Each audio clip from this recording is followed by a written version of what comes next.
Ravenfield just got its 30-second early access update, and the game is shaping up so well. Honestly, it's looking close to perfection, and that is saying a lot, because even in 2018, Ravenfield was looking really good.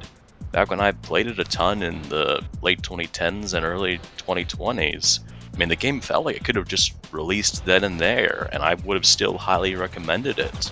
But Steel Raven's continuing to push out updates, and they're honestly impressive. I keep not knowing what to expect, and every time there's a new update, there's always some new surprise.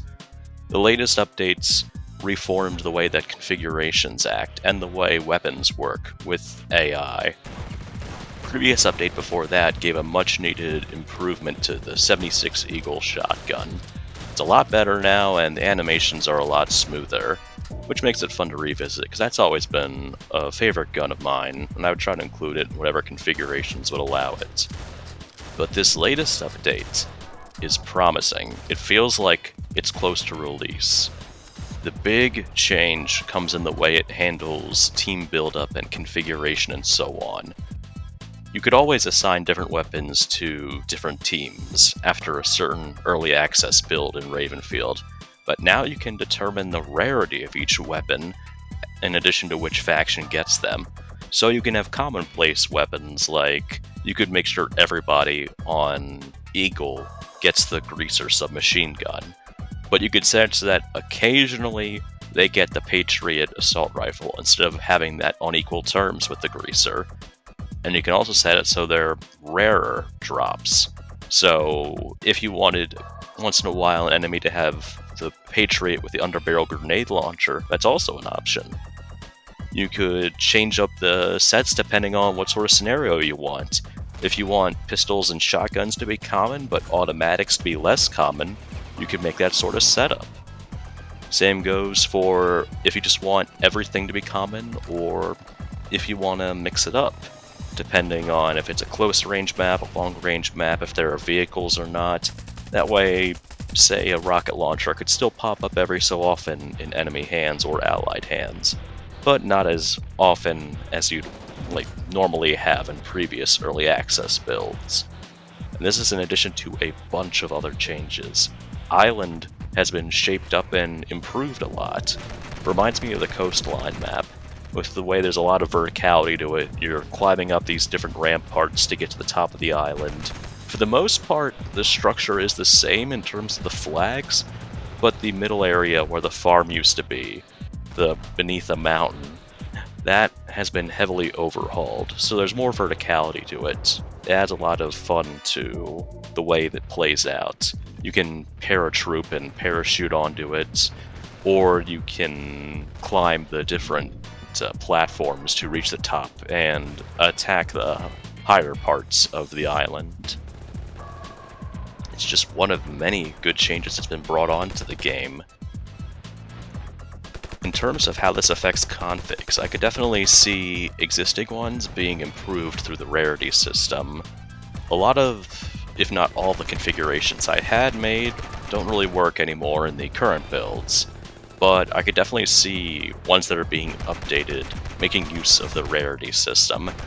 That way, some weapons would have better priority over others. Like if you have a faction of hunters, you could make sure they only have bolt-action rifles, but once in a while they might have an automatic, or maybe a shotgun.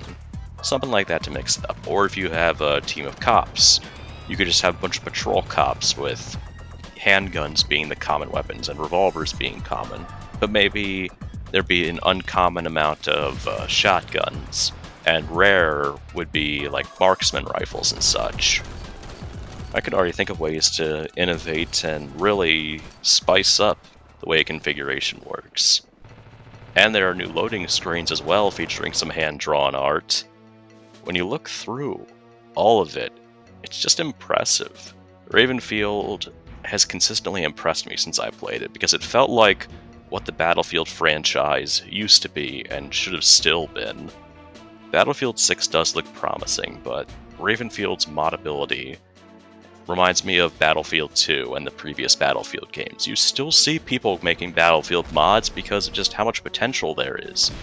and how unique the platform is, and it's a shame that EA didn't capitalize on that with the later Battlefields. It's up to indie games like this to fill that void.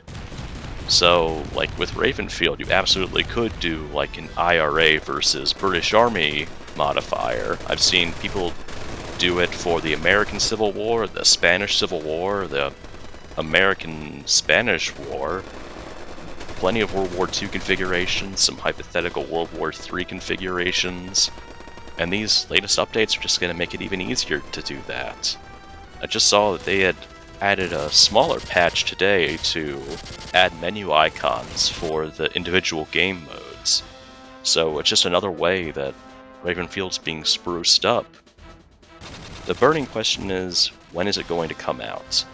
I feel like I'm not sure what's going to happen with the potential story mode and such, or what's happening with Conquest.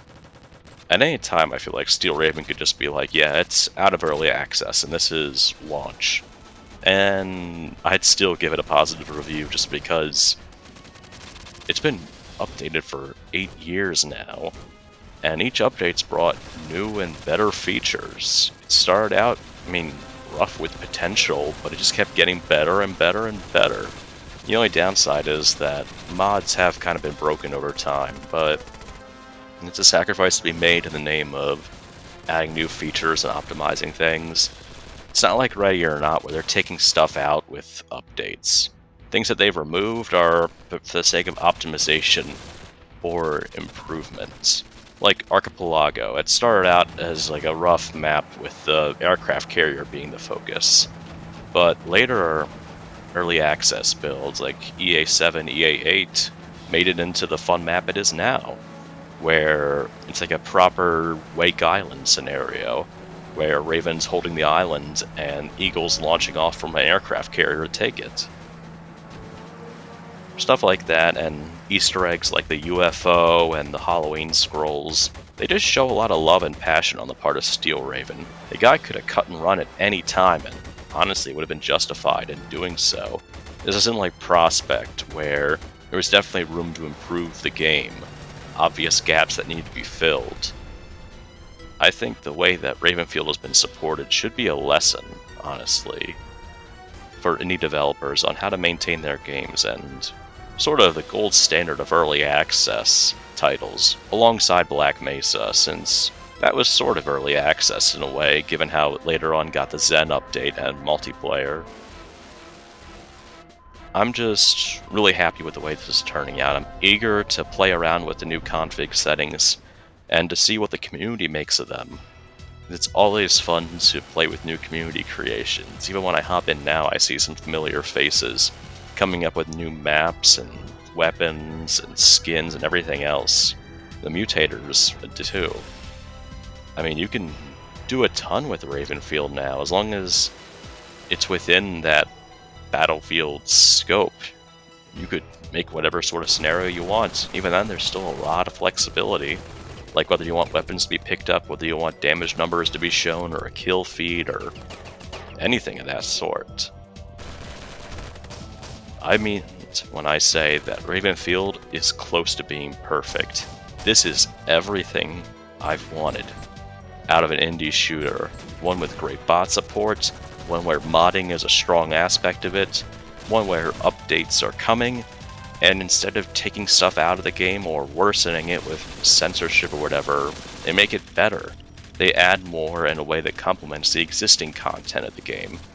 And stuff that gets taken out gets revised and brought back in even better, like Archipelago or Island. So thank you all for watching, and thank you to Steel Raven 7, because you've been keeping this fantastic game updated, and it makes me so happy.